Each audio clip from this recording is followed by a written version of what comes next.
The Hospital for Sick Children is raising concerns over the growing number of e-bike and e-scooter injuries in kids. The hospital says they have treated 16 injuries over the last 2 months compared to just 5 injuries over the same time last year. The injuries that we see vary from sprains to broken bones, most commonly head injuries. We've had a cervical spine injury. We also have had many children who presented with what we call polytrauma. So they've got multiple different injuries. So they have a head injury, they have an abdominal injury, some internal bleeding, fractures, and so forth. So the injuries can be quite significant. Dr. Suzanne Beto says many of the children that end up in the hospital are between 10 to 13 years of age, and that's even younger than the recommended riding age of 16.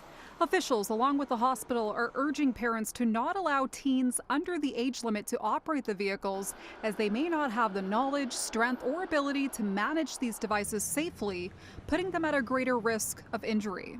SickKids also says the combination of high speeds and a lack of helmets is creating a concerning trend. Children should be wearing helmets every time they're on one of these e-devices. Over half of the children that we have seen in the hospital have not been wearing helmets. In addition to wearing a helmet, the hospital has provided a number of other safety tips to help reduce the risk of e-device related injuries, including knowing your vehicle and following the manufacturer's warning on age, height, and weight restrictions, and not operating these devices with multiple riders. One of the common things that children do is ride with passengers.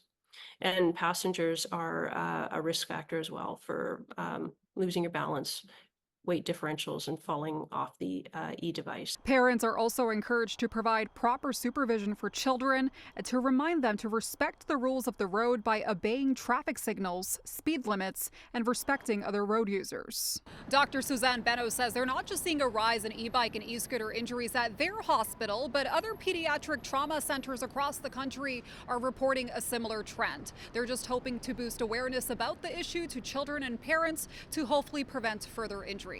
At the Hospital for Sick Children, Jazan Grewal, City News.